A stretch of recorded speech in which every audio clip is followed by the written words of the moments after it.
രാജാക്കന്മാരുടെ 2-ാം പുസ്തകം 4-ാം അധ്യായം അതിൻ്റെ 1 മുതൽ താഴെത്തൊട്ടുള്ള ചില വേദഭാഗങ്ങൾ നമുക്ക് വായിക്കാം. പ്രവാചക ശിഷ്യന്മാരുടെ ഭാര്യമാരിൽ ഒരുത്തി എലീശയോട് നിലവിളിച്ചു, നിന്റെ ദാസനായ എന്റെ ഭർത്താവ് മരിച്ചുപോയി. നിന്റെ ദാസൻ യഹോവ ഭക്തനായിരുന്നു എന്ന് നിനക്കറിയാമല്ലോ. ഇപ്പോൾ കടക്കാൻ എന്റെ 2 മക്കളെ പിടിച്ച് അടിമകളാക്കാൻ വന്നിരിക്കുന്നു എന്ന് പറഞ്ഞു. ദൈവത്തിന് സ്തോത്രം. ഇതിന്റെ താഴത്തുള്ള കാര്യങ്ങളെല്ലാം നമുക്ക് അറിയാവുന്ന കാര്യങ്ങളാണ്. ദൈവമക്കൾക്ക് വളരെ സുപരിചിതമായിരിക്കുന്ന വേദഭാഗമാണ്. ഇവിടെ പറയുന്ന കാര്യങ്ങൾ വളരെ നമ്മൾ ശ്രദ്ധിക്കേണ്ട ഒരു കാര്യം. യഹോവ ഭക്തനായിരുന്നു. കർത്താവിന്റെ ദാസൻ ദൈവവേല ചെയ്യുന്ന വ്യക്തിയാണ്, എലീശയുടെ ശിഷ്യനാണ്. എന്നിട്ട് കുടുംബത്തിൽ കടം നോക്കണേ. അപ്പൊ കടഭാരവും ഞെരുക്കവും പ്രയാസമൊന്നും ഇല്ലാതെ കർത്താവിനെ കണ്ടുമുട്ടി കഴിഞ്ഞാൽ ഈ ഒരു പ്രശ്നമില്ല, പിന്നെ നമുക്ക് അങ്ങ് ആനന്ദമാണ്, സുഖമാണ് എന്ന് ആരെങ്കിലും നിങ്ങളെ തെറ്റിദ്ധരിപ്പിച്ചിട്ടുണ്ടെങ്കിൽ അത് തെറ്റിദ്ധാരണ മാത്രമാണ്. ദൈവത്തിന്റെ മക്കളുടെ കുടുംബങ്ങളിലും കടഭാരങ്ങളും ഞെരുക്കങ്ങളും പ്രയാസങ്ങളും ഒക്കെ ഉണ്ടാവുക. ദൈവത്തിന്റെ സ്തോത്രം. എന്നാൽ അവിടെയും പ്രവർത്തിക്കുന്ന ഒരു ദൈവമുണ്ട്. ഹല്ലേലൂയ. യേശുവിന്റെ അടുക്കലേക്ക് കടന്നു വരുന്നത് പോലെയാണ് എലീശ പ്രവാചകന്റെ അടുക്കൽ കടന്നു വന്ന് ഈ സഹോദരി പറയുന്നത്. കർത്താവിന്റെ ദാസനായിരിക്കുന്ന എലീശയുടെ ശിഷ്യനാണ് ഈ പറയുന്ന മനുഷ്യൻ. അവൻ കുടുംബമായിട്ട് ജീവിക്കുകയാണ്. അപ്പോൾ തന്നെ കർത്താവിന്റെ വേല ചെയ്യുകയാണ്. പക്ഷെ താൻ കുടുംബത്തിൽ വളരെ പ്രയാസത്തോടുകൂടെ ഒക്കെ ജീവിച്ചു. ഒടുവിൽ താൻ മരിച്ചു. തനിക്കിപ്പോ സ്വസ്ഥത കിട്ടി. താൻ വിശ്രമ സ്ഥലത്ത് കർത്താവിന്റെ സ്ഥലത്ത് വിശ്രമിക്കുന്നു. പക്ഷെ തന്റെ കുടുംബം വല്ലാത്ത അവസ്ഥയിൽ കടന്നു പോവുകയാണ്. അപ്പോൾ യഹോവ ഭക്തിയോടെ ജീവിച്ച ഒരുത്തന്റെ കുടുംബത്തിൽ ഒരു പ്രശ്നം വന്നിരിക്കുമ്പോൾ ആ പ്രശ്നമുണ്ടായ കുടുംബത്തിൽ, യഹോവ ഭക്തന്റെ കുടുംബത്തിലെ പ്രശ്നത്തിന് പരിഹരിക്കേണ്ട വ്യക്തി ആരാ? ദൈവം തന്നെ. എന്നുവെച്ചാൽ ദൈവത്തിന്റെ മക്കളാണ് നമ്മളല്ലാതെ യഹോവ ഭക്തിയോടെ നിൽക്കുന്ന ദൈവ മക്കളാണ്.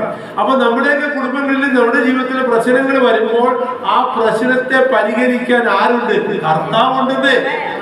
ഹല്ലേലൂയ. ഇന്നലെ ഇന്നും എന്നും പ്രവർത്തിക്കുന്ന നമ്മുടെ ദൈവമാണ്. ഹല്ലേലൂയ. ആ ദൈവത്തിന്റെ കരം മുറുകിപ്പോയിട്ടില്ല, കണ്ണ് മങ്ങിപ്പോയില്ല. ഇന്നും പ്രവർത്തിക്കാൻ അവൻ ശക്തനാണ്. ഹല്ലേലൂയ. അപ്പോൾ വലിയ പ്രതിസന്ധിയാണ്. കാരണം ഇവര് കടം മേടിച്ചിരിക്കുന്നതുകൊണ്ട് കടം വീട്ടുവാൻ അവരുടെ കയ്യിൽ കാശില്ല. 2 മക്കളുണ്ട്.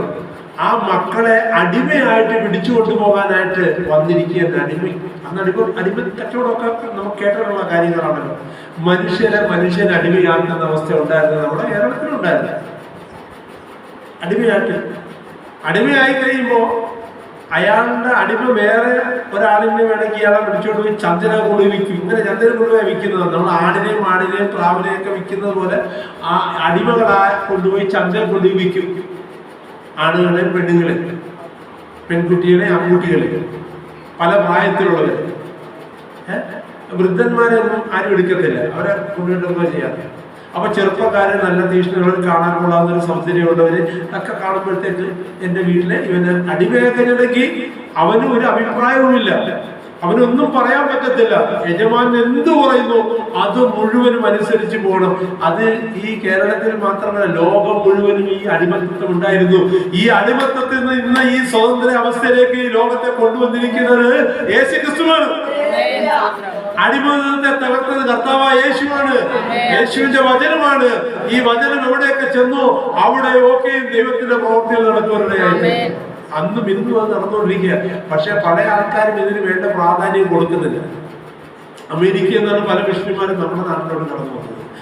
ഇന്ന് അമേരിക്കയിലെ സ്ഥിതി വ്യത്യസ്തമാണ്. അവരുടെ നോട്ട്, അവരുടെ ഡോളറൊക്കെ ഞാൻ കണ്ടിട്ടുണ്ട്. ഡോളറിൽ പൈസയിലൊക്കെ എഴുതി വെച്ചിരുന്ന ടെസ്റ്റിംഗ് കോഡ്. അവർ കർത്താവിലാണ് ആശ്രയം, ദൈവത്തിൽ ആശ്രയിക്കുന്നവരാണ് ആ നോട്ടിൽ എഴുതി വെച്ചിരിക്കുന്നത്. പക്ഷെ ദൈവത്തിൽ ആശ്രയിക്കുന്നവരാണോ എന്ന് ചോദിച്ചു കഴിഞ്ഞാൽ അവിടെ ചെന്നാൽ അറിയാൻ പറ്റും ആരെല്ലാം അവർ ആശ്രയിക്കുന്നത്. ആ ഒരു നിലവാരത്തിലേക്ക് രാജ്യങ്ങൾ പോയിക്കൊണ്ടിരിക്കുകയാണ് ദൈവവിശ്വാസമില്ലാത്തവർ. എന്നാൽ ഇതൊന്നും അറിയാത്തവർ, ഒരു ദൈവത്തെ വിശ്വാസമില്ലാതെ ജീവിക്കുന്ന ആൾക്കാരുടെ ഇടയിലേക്ക് ഈ സുവിശേഷം ചെല്ലുമ്പോൾ അവരെ രൂപാന്തരപ്പെടുത്തിക്കൊണ്ടിരിക്കുകയാണ്. ഈ കഴിഞ്ഞ ഇടയ്ക്ക് ആഫ്രിക്കയിൽ 2 ശാസ്ത്രജ്ഞന്മാർ ചെന്നു. അവിടെ ചെന്ന് കഴിഞ്ഞപ്പോഴത്തേക്ക് ഇങ്ങനെ ജനങ്ങളുടെ രോഗങ്ങള് കാര്യങ്ങള് ഒക്കെ മനസ്സിലാക്കി പഠിക്കുന്നതിനൊക്കെ വേണ്ടിയിട്ടാണ് ചെന്നത്.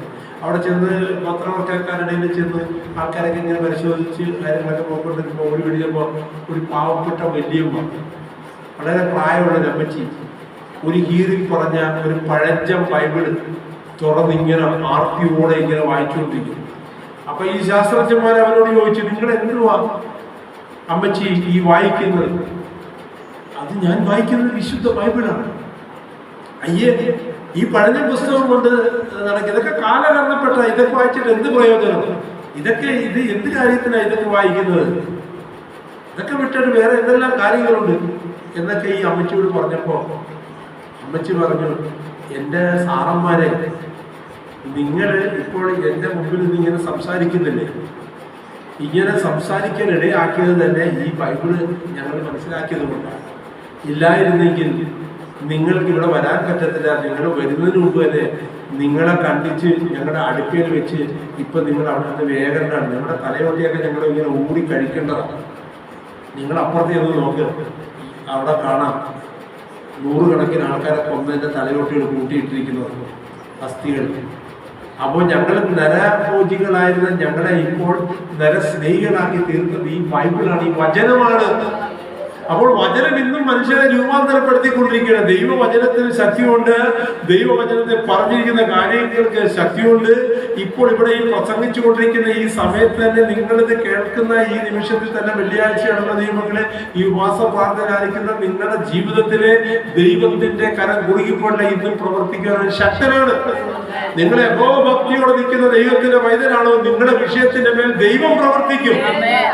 പക്ഷെ നിങ്ങൾക്ക് എന്ത് ചെയ്യണമെന്ന് അറിയത്തില്ല. കാരണം കടക്കാർ വന്നിരിക്കുക, കടം മേടിച്ചിരിക്കുക. കടം മേടിച്ചിട്ടില്ലെന്ന് പറയാനും പറ്റത്തില്ല, സംഭവം സത്യമാണ്. അവരുടെ വശത്ത് റൈറ്റ് ഉണ്ട്.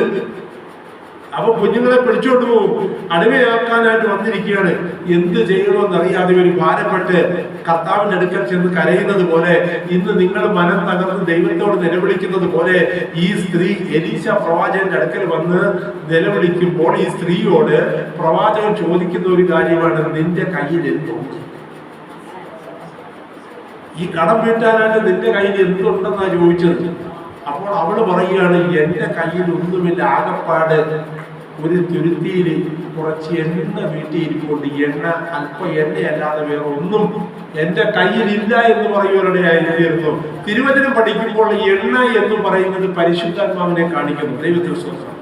പരിശുദ്ധാത്മാവിന്റെ അഭിഷേകം പ്രാപിക്കുന്നത് ഞാൻ പ്രാരംഭത്തിൽ പറഞ്ഞല്ലോ. പരിശുദ്ധാത്മാവിൽ ജീവിക്കുന്ന ദൈവമക്കളുടെ ജീവിതത്തിലെ പ്രതികൂല സാഹചര്യങ്ങളിൽ ഈ അന്യഭാഷയിൽ ദൈവത്തോട് നിന്റെ കടകടച്ചകത്ത് കയറി രഹസ്യത്തിൽ കാണുന്ന പിതാവിനോട് നീ 1 മണിക്കൂർ നേരെ അന്യഭാഷയിൽ ഒന്ന് പ്രാർത്ഥിച്ച് നോക്ക്. നിന്റെ വിഷയത്തിന് മറുപടി കിട്ടിയില്ലെങ്കിൽ എന്നോട് ഒന്ന് പറ. നിന്റെ വിഷയം എന്ത് തന്നെയാകട്ടെ, ഈ 1 മണിക്കൂർ സമയം നിന്റെ ബുദ്ധി അങ്ങ് വിട്, നിന്റെ ചിന്താഗതി അങ്ങ് വിട്.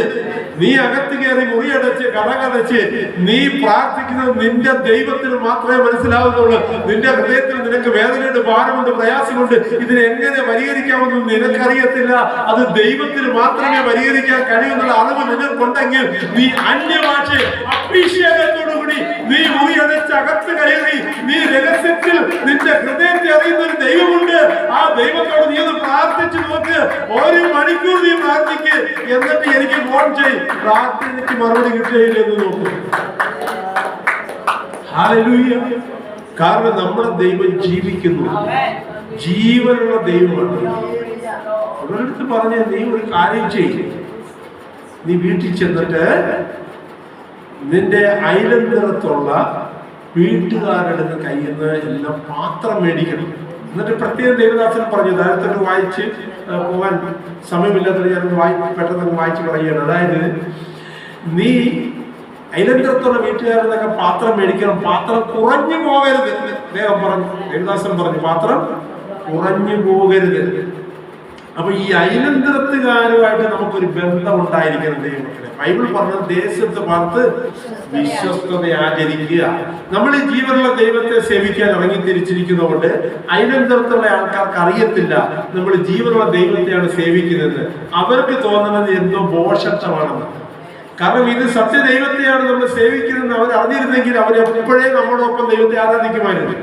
അപ്പോൾ നമ്മൾ പറയുന്നത് കേൾക്കുമായിരുന്നു, നമ്മളെ ബഹുമാനിക്കുമായിരുന്നു, നമ്മൾ തമ്മിൽ പരസ്പരം സ്നേഹിക്കുന്ന പോലെ ബഹുമാനിക്കുന്ന പോലെ അവർ ചെയ്യുമായിരുന്നു. പക്ഷെ അവർ ഈ ദൈവത്തെ അറിയാത്തത് കൊണ്ട് നമ്മളെ കാണുമ്പോൾ ചിരിക്കുന്നെങ്കിലും നമുക്കെന്തോ അബദ്ധം പറ്റി, എന്തോ മണ്ടന്മാരാണ്, ദോഷന്മാരാണെന്നാണ് അവർ ചിന്തിക്കുന്നത് എന്നാണ് ഈ ബൈബിളിൽ എഴുതി വെച്ചിരിക്കുന്നത്. വിശ്വസിക്കുന്നവർക്ക് ഇത് ദൈവശക്തിയും അവിശ്വസിക്കുന്നവർക്ക് ഇത് മോശത്വമാണ്. നമ്മുടെ ബന്ധുക്കളായിരിക്കാം, ചർച്ചക്കാരായിരിക്കാം, നമ്മുടെ കുടുംബത്തിലുള്ളവരാ തന്നെ ആയിരിക്കാം, ഈ കർത്താവിനെ അവർ വിശ്വസിക്കുന്നില്ലെങ്കിൽ അവരുടെ ദൃഷ്ടിയിൽ ഇത് മോശത്വം മാത്രമാണ്. അപ്പോൾ അങ്ങനെ മോശത്വമായിട്ടാണ് അവര് കരുതുന്നതെങ്കിലും നമ്മൾ ഒന്നറിയണം, അവർക്ക് അറിവില്ലാത്തത് കൊണ്ടാണ്. നമ്മൾക്ക് അറിയാനിടയായിട്ടുള്ള ദൈവത്തിന്റെ കൃപയാലാണ് നമ്മൾ കർത്താവിനെ കണ്ടുമുട്ടുന്നത്. ദൈവത്തിന്റെ കൃപയാലാണ് വിശ്വാസം മുഖാന്തരം നമുക്ക് കർത്താവിനെ കണ്ടുമുട്ടുവാനിടയായിട്ടുള്ളത്. അതുകൊണ്ട് ആ ദൈവത്തിന്റെ കൃപ അവർക്കില്ലാത്തത് കൊണ്ട് അവർ ഈ കർത്താവിനെ അറിയുന്നില്ല. എന്നാൽ അവര് കർത്താവിനെ അറിയാത്തത് കൊണ്ട് അവർക്ക് വേണ്ടി പ്രാർത്ഥിക്കുവാനും അവർ നമ്മളെ നിശിച്ചാലും നമ്മളോട് അവര് എതിര് പറഞ്ഞാൽ പോലും അവരെ സ്നേഹിക്കുവാനും കരുതുവാനും അവർക്ക് വേണ്ടി പ്രാർത്ഥിക്കുവാനുമാണ് ഈ പുസ്തകം നമ്മളെ പഠിപ്പിക്കുന്നത്. ഹല്ലേലൂയ. അതുകൊണ്ടാണ് നമ്മൾ പറയുന്നത്, പകർന്ന തൈലം പോൽ നിന്നാവും പാരിൽ സൗരഭ്യം വീശുന്നതാ. പകർന്ന തൈലം പോൽ നിന്നാവും പാരിൽ സൗരഭ്യം വീശുന്നതാ.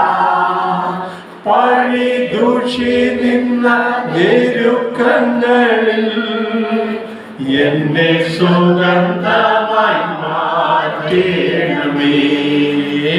പഴി ദൂഷി നിന്ന ഞെരുക്കങ്ങളിൽ എന്നെ സുഗന്ധമായി മാറ്റണമേ. വാഴ്ത്തുമേ എന്റെ പ്രിയനേ ജീവകാലമെല്ലാം ഈ മനോയാത്രയിൽ നന്ദിയോടെ ഞാൻ പാടിയിടുമേ. നന്ദിയോടെ ഞാൻ പാടിയിടുമേ. അപ്പൊ നമ്മളെ അറിയാത്ത ഈ പ്രിയപ്പെട്ടവര് നമ്മുടെ സഹോദരങ്ങളാണ്, നമ്മുടെ ചർച്ചക്കാരാണ്, നമ്മുടെ ബന്ധുമിത്രാദികളാണ്, നെയ്ബേഴ്സാണ്. പക്ഷെ അവര് നമ്മളെ അറിയുന്നില്ല, നമ്മുടെ കർത്താവിനെ അറിയുന്നില്ല. അവര് പഴിക്കുന്നു, ദുഷിക്കട്ടെ, പക്ഷെ നമ്മൾ സൗരഭ്യവാസനയുള്ളവരായിത്തീരും. ഹല്ലേലൂയ. രക്ഷിക്കപ്പെടുന്നവര് നശിക്കുന്നവര് ക്രിസ്തുവിന്റെ സൗരഭ്യവാസനയുള്ളവരാണ് ദൈവമക്കള്. ഹല്ലേലൂയ. അപ്പോൾ അയലന്തവുമായിട്ട് നമുക്കൊരു നല്ല ബന്ധമുണ്ടായിരിക്കണം. നമ്മുടെ ദേശത്തെ വാർത്ത വിശ്വസ്തത ആചരിക്കണം. നമ്മുടെ കുഞ്ഞുങ്ങളുടെ കല്യാണത്തിന് നമ്മൾ അയലന്തവി എന്ന് വിളിക്കാൻ അവര് ബന്ധപ്പുസ്തകമല്ല, ദൈവമക്കളാണ്. അവരൊന്നും വിളിക്കേണ്ട ആവശ്യമില്ലാന്നല്ല, അവരെ വിളിക്കണമെങ്കിൽ അവരുമായിട്ട് നമുക്കൊരു കണക്ഷൻ ഉണ്ടായിരിക്കണം. ദൈവ സ്നേഹം. അറിവില്ലാത്ത നമ്മുടെ കുഞ്ഞുങ്ങൾ എന്തെല്ലാം ചെയ്താലും നമ്മൾ ക്ഷമിക്കുന്ന പോലെ അവരോട് ക്ഷമിച്ച് അവരെ സ്നേഹിക്കാനുള്ള ദൈവകൃപ നമുക്കുണ്ടെങ്കിൽ ആ ഒഴിഞ്ഞ പാത്രത്തെ നിറയ്ക്കുവാൻ നമ്മളിലുള്ള ദൈവത്തിന്റെ ആത്മാവിനാൽ സാധിക്കും എന്നുള്ള കാര്യം മറന്നു പോകരുത്. അപ്പോൾ അതിനകത്തുള്ള പാത്രങ്ങളൊക്കെ, ഒഴിഞ്ഞ പാത്രങ്ങളെയൊക്കെ വിളിക്കുമ്പോൾ വരുവാനിടയായിത്തീരും. കാരണം നിന്റെ വീട്ടിൽ എണ്ണ ഉണ്ടെങ്കിലേ കൊടുക്കാൻ പറ്റത്തുള്ളൂ, നിന്നിൽ പരിശുദ്ധാത്മാവ് ഉണ്ടെങ്കിലേ നിനക്ക് വിളിക്കാൻ പറ്റത്തുള്ളൂ. ഹല്ലേലൂയ. ചിലരോട് സുവിശേഷം പറയാൻ നമുക്ക് താല്പര്യമില്ല, നമ്മൾ പോകുന്നില്ല. അയ്യോ, പാസ്റ്റർ എത്ര പറഞ്ഞാലും ഒരു ട്രാക്ടർ കൊടുക്കുന്ന സുവിശേഷം പറയാനോ എനിക്ക് കഴിയുന്നില്ല, പോകാത്തതിന്റെ കാര്യത്തിന്റെ അകത്ത് പരിശുദ്ധാത്മാവില്ലാത്തത് കൊണ്ടാണ്, ആത്മാവിനെ അനുസരിക്കാത്തതുകൊണ്ടാണ്. അഥവാ ആത്മാവുണ്ടെങ്കിലും ആത്മാവിനെ അനുസരിക്കാൻ താല്പര്യമില്ലാത്തത് കൊണ്ടാണ് ഇത് മറ്റുള്ളവരോട് പറയാതിരിക്കുന്നത്. കാരണം അകത്ത് ആത്മാവുണ്ടെങ്കിലാണ്. കാരണം ഇത് പറയാനാണ് കർത്താവ് പറഞ്ഞ, നിങ്ങൾ ഉയരത്തിലുള്ള ശക്തി ലഭിക്കുമ്പോഴും നഗരത്തിൽ തന്നെ കാത്തിരിപ്പീൻ. ഉയരത്തിലെ ശക്തി ലഭിച്ചതിന് ശേഷമല്ലേ സമിതിയിലും ഭൂലോകത്തിന്റെ ഒറ്റത്തോളം എല്ലാ സൃഷ്ടികളും സുവിശേഷം പ്രസവിക്കണം. അതിനെ ആ ശക്തി പ്രാപിക്കണം, ദൈവശക്തി പ്രാപിക്കണം. ദൈവശക്തിയിലാണ് ഈ ശുശ്രൂഷ ചെയ്യേണ്ടത്. നമ്മുടെ സ്വന്തം ശക്തിയിലോ ബുദ്ധിയിലോ കഴിവിലോ ഒന്നും നടക്കത്തില്ല, ഇത് ദൈവത്തിന്റെ ശക്തിയിൽ. അതുകൊണ്ടാണ് കർത്താവ് ഞാൻ എന്റെ സഭയെ പണിയും, പാതാള ഗോപുരങ്ങൾ ജയിക്കുന്നില്ല. അപ്പോൾ കർത്താവ് നമ്മളിലൂടെ ഇരുന്ന് പണിയണമെന്നുണ്ടെങ്കിൽ അകത്ത് ആത്മാവ് വേണം, പരിശുദ്ധാത്മാവ് വേണം. അപ്പോൾ ഈ സഹോദരൻ പറഞ്ഞു, പാത്രം മേടിക്കാൻ പറഞ്ഞു. ഒരു പാത്രം ചെന്ന് ചോദിച്ചപ്പോൾ തന്നെ ആൾക്കാർ കൊടുത്ത് പൊട്ടളവും ഉരുളിയും വലിയ ചരിവും, എന്തുമാത്രം പാത്രമുണ്ടോ, ഇനിയും വേണോ, ആ കുളിക്കുന്ന പാത്രമുണ്ട്, അത് വേണോ, എടുത്തോ, ബക്കറ്റുണ്ട്, എടുത്തോ. ഇതെല്ലാം കൊണ്ടുവന്ന് അമ്മയും മക്കളും കൂടെ ചുറ്റുപാടുള്ള സകല വീടുകളിൽ നിന്ന് പാത്രങ്ങൾ മേടിച്ചു കൊണ്ടുവന്ന് വീടിനകത്ത് മൊത്തം പാത്രങ്ങൾ നിറച്ച്, എന്നിട്ട് അമ്മ അകത്ത് കയറിയിട്ട് ദൈവദാസൻ പറഞ്ഞതിനെ അനുസരിച്ചു. ഹല്ലേലൂയ. കടഭാരത്തിലും ഞെരുക്കത്തിലും മാനസികമായ പ്രയാസത്തിലും ബദയിലുമായിരിക്കുന്ന ദൈവത്തോട് ഞാൻ ഇന്നൊരു കാര്യം പറഞ്ഞു. അഭിഷേകം പ്രാപിച്ച ദൈവമക്കള് വീട്ടിൽ ചെന്ന് കഥകടച്ചു 1 മണിക്കൂർ അതേ വാച്ചിൽ നോക്കി 1 മണിക്കൂർ അന്യ ഭാഷയിൽ രഹസ്യത്തിൽ കാണുന്ന പിതാവിനോട് പ്രാർത്ഥിച്ചു കഴിയുമ്പോൾ വിഷയത്തിന് മറുപടി കർത്താവ് തരും. ഹല്ലേലൂയ. അപ്പോൾ ദൈവദാസൻ പറഞ്ഞത് അവരനുസരിച്ചു. അടുത്ത് ചെന്ന് അയലത്തരത്തുള്ള വീടുകളിലൊക്കെ പാത്രം മേടിച്ചുകൊണ്ടു. ഇതൊക്കെ നടക്കുമോ എന്ന് ചിന്തിച്ചില്ല. കാരണം നമ്മുടെ ദൈവത്തിന് അസാധ്യമായിട്ട് ഒന്നുമില്ല, കർത്താവിന് അസാധ്യമായിട്ട് ഒന്നുമില്ല. അസാധ്യങ്ങളെ സാധ്യമാക്കുന്ന ദൈവത്തിൽ വിശ്വസിച്ചുകൊണ്ട് എണ്ണ പകരാൻ തുടങ്ങി. പകരുന്ന എണ്ണ ഒരു ഭാഗത്തേക്ക് ഇങ്ങനെ മാറ്റി വെച്ചുകൊണ്ടേയിരുന്നു. അങ്ങനെ എണ്ണ പകരാൻ തുടങ്ങി. എത്ര മണിക്കൂർ എണ്ണ പകർന്നത് അറിയത്തില്ല. ഇങ്ങനെ പകരുന്നത് ആരാണ്? അമ്മയാണ് പകരുന്നത്. മക്കളാണ് പാത്രം. ഒരാൾ പാത്രം എടുത്തുകൊണ്ട് കൊടുക്കും, ഒരാൾ പാത്രം എണ്ണ പകർന്ന് കൊണ്ടുപോയി വെക്കും.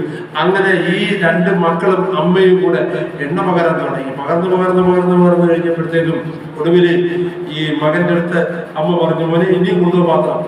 അപ്പൊ മകൻ പറഞ്ഞു, പാത്രം തീർന്നു പോയി എന്നുള്ള വാക്ക് കുഞ്ഞിന്റെ അതരത്തിൽ നിന്ന് വീട് കഴിഞ്ഞപ്പോൾ അവിടെ എഴുതിയിരിക്കുന്നത് എണ്ണ നിന്ന് പോയി. ഹല്ലേലൂയ. അങ്ങനെ എഴുതിയിരിക്കുന്നത് നിങ്ങൾ വീട്ടിൽ ചെന്ന് വായിച്ചു നോക്കും. എണ്ണയുടെ വരവ് നിന്നു, തീർന്നു പോയി. പിന്നെ എണ്ണയുടെ ആവശ്യമില്ല. കാരണം ഇവിടെ എത്ര പാത്രം കിട്ടണമെന്നും ഇവരെ കടഭാരം എന്തുമാത്രം ഉണ്ടെന്നും ഇത് തീർന്നു കഴിഞ്ഞാൽ ഇവരെങ്ങനെ ജീവിക്കണമെന്നും ഇവർക്ക് ആവശ്യമുള്ളതൊക്കെ തമ്പുരാൻ കൊടുത്തു കഴിഞ്ഞതിനെ വിശ്വാസം. ഹല്ലേലൂയ. അവർക്ക് കുറെ പാത്രം കൂടെ മേടിച്ച് വെച്ചുകൂടായിരുന്നോ? കുറെ കൂടെ ഉണ്ടാക്കാറില്ല. അങ്ങനല്ല. ദൈവത്തിനറിയാം എത്ര പാത്രം ഇതെല്ലാം ദൈവമാണ് ചെയ്യുന്നത്.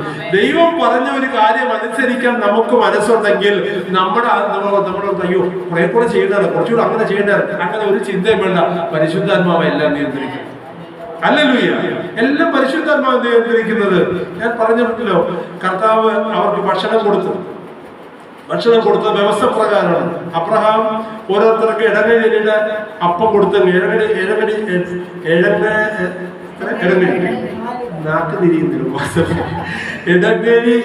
മാവിന്റെ അപ്പം ഉണ്ടാക്കി വന്നിരിക്കുന്ന ദൈവമാണ്, വന്നിരിക്കുന്ന ദൈവദൂതന്മാരെ വന്നിരിക്കുന്ന അറിയത്തില്ല, ഏതോ ഗസ്റ്റിന് ആദരിക്കണം. മറ്റുള്ളവരെ നമ്മൾ മാനിക്കണം. നമ്മുടെ വീട്ടിൽ വരുന്ന ആൾക്കാർക്ക് വെള്ളം കൊടുക്കണം, ആ മറ്റുള്ളവരെ ബഹുമാനിക്കണം. ഇന്ത്യക്കാർക്ക് അങ്ങനെയുള്ള ഒരു കൃപയുണ്ട് കേട്ടോ.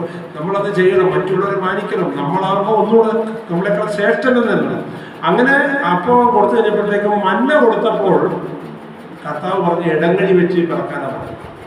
രാത്രി മഞ്ഞ് പെയ്ത് കഴിയുമ്പോൾ അതിന് പുറത്ത് മഞ്ഞ പെയ്യും, മഞ്ഞയുടെ പുറത്ത് പിന്നെയും മഞ്ഞ് പെയ്യും. അങ്ങനെയാണ് ഇവിടെ എല്ലാ ഫ്രീസിംഗ് പ്ലാന്റുകളിൽ മീറ്റുകൾ എല്ലാം ഫ്രീസ് ചെയ്ത് വെക്കുന്നത്. അങ്ങനെ ഞാൻ ഫ്രീസിംഗ് പ്ലാന്റിൽ ജോലി ചെയ്തിട്ടുണ്ട്.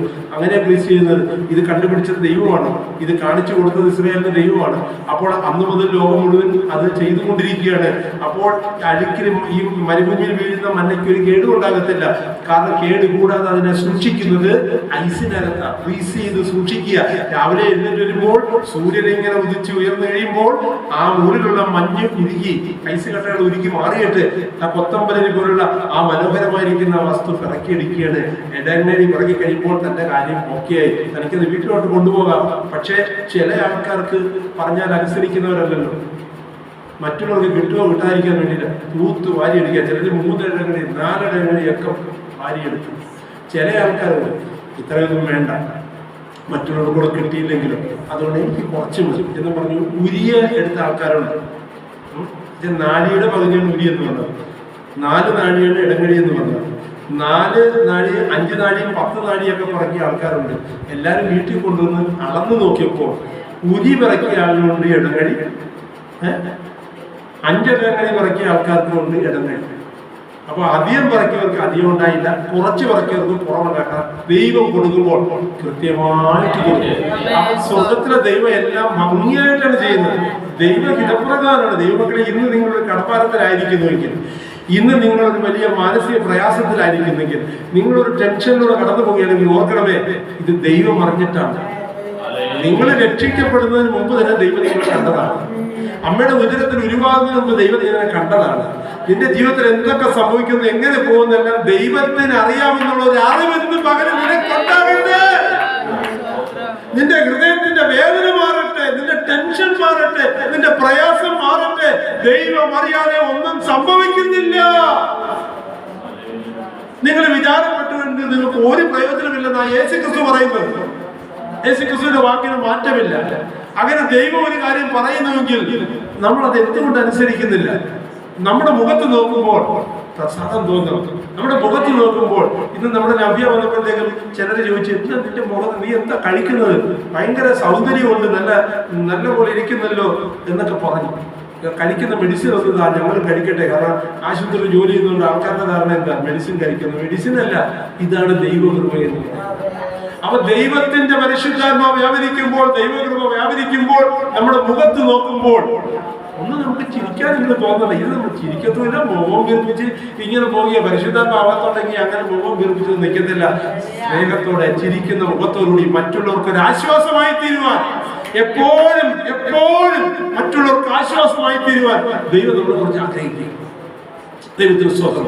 ഓക്കെ, ഈ അധ്യായത്തിൽ നമുക്ക് ഈ 4-ാം അധ്യായത്തിൽ നിന്ന് ഒരുപാട് കാര്യങ്ങൾ ചിന്തിക്കാനും പഠിക്കാനും ഒക്കെ ഉണ്ടെങ്കിലും എന്റെ മുമ്പിൽ സമയമില്ലാത്തതുകൊണ്ട് ഞാൻ അടുത്ത ഭാഗത്തേക്ക് വരട്ടെ. ഇവിടെ വളരെ ഞെരുക്കത്തിലും പ്രയാസത്തിലും കൂടിയാണ് ദൈവദാസനും കടന്നു പോകുന്നത്, ദൈവദാസന്റെ ശിഷ്യന്മാരും കടന്നു പോകുന്നത്. അതുകൊണ്ടാണല്ലോ കടം മേടിക്കേണ്ട സ്ഥിതി വന്നത്. ദൈവത്തിന് സ്തോത്രം. അപ്പോൾ കടം മേടിക്കേണ്ട സ്ഥിതി വന്നത് അതുകൊണ്ടാണ്. അപ്പോൾ ദൈവദാസൻ മാത്രമായിട്ട് നല്ല ഭംഗിയായിട്ട് ഭക്ഷണമൊക്കെ കഴിച്ച് ദൈവദാസന് നല്ല വരുമാനമൊക്കെ ഉണ്ട്, ശിഷ്യന്മാർക്ക് മാത്രം വരുമാനമില്ല. ദൈവദാസനും അവരെ പോലെ തന്നെ ജീവിക്കുന്നത്.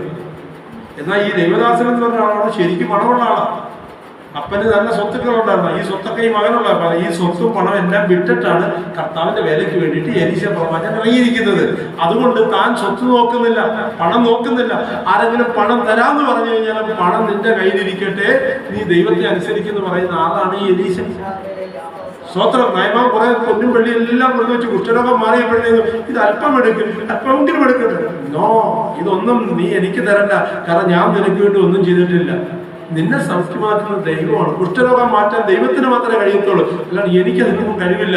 ദൈവം സൗഖ്യമാക്കിയെങ്കിൽ ദൈവത്തിന് നിന്റെ പൊന്നും വെളിയൊന്നും വേണ്ട മകനെ, നീ കൊണ്ടുപോക്കണം. അതാണ് പാസ്റ്റർമാര്, അതാണ് സുവിശേഷ വേല എന്ന് പറയുന്നത്. മറ്റുള്ളവരെ എന്തെങ്കിലും കിട്ടുമല്ലോ എന്ന് പ്രതീക്ഷിച്ചാണ് വേല ചെയ്തതെങ്കിൽ അത് സുവിശേഷ വേലയല്ല, അത് മറ്റെന്തോ വേലയാണ്. ദൈവത്തിന് സ്തോത്രം. അപ്പോൾ ഇവിടെ കർത്താവിന് വേണ്ടി ഇറങ്ങിത്തിരിച്ചിരിക്കുന്ന ദൈവമക്കളെ കരുതുന്ന ഒരു ദൈവമുണ്ട്. നിങ്ങളുടെ ജീവിതത്തിൽ ഞാൻ പറഞ്ഞല്ലോ, ഇപ്പോൾ കടഭാരത്തിലാണോ, ഇപ്പോൾ നിങ്ങൾ പ്രയാസത്തിലാണോ, ഇപ്പോൾ മാനസികമായ അവസ്ഥയിൽ വിഷമത്തിലൂടെ പോകുന്ന ഒരു സാഹചര്യത്തിലൂടെ കടന്നു പോകുന്നെങ്കിൽ ഇതിന്റെ പിന്നിൽ ദൈവത്തിനൊരു പദ്ധതി ഉണ്ടെന്നുള്ള കാര്യം മറന്നു പോകുന്നു. കാരണം നിങ്ങളുടെ ജീവിതത്തിൽ ദൈവം പ്രവർത്തിക്കുമ്പോൾ അത് പിന്നത്തേതിലും ദൈവനാമ മഹത്വത്തിനായി തീരണമെന്നാണ് ദൈവം ആഗ്രഹിക്കുന്നത്. പക്ഷെ ഇങ്ങനെയൊക്കെ പറഞ്ഞാൽ ഞങ്ങൾക്കിത് മനസ്സിലാകുന്നില്ല. നിങ്ങൾക്ക് മനസ്സിലാകുന്നില്ലെങ്കിൽ നിങ്ങളെ മനസ്സിലാക്കാനാണ് ഈ പുസ്തകം നമുക്ക് തന്നിരിക്കുന്നത്, ഈ ദൈവവചനം. ഈ ദൈവവചനത്തിലൂടെ ഞാനത് നിങ്ങൾക്ക് തെളിവ് തരാം. ദൈവത്തിന് സ്തോത്രം.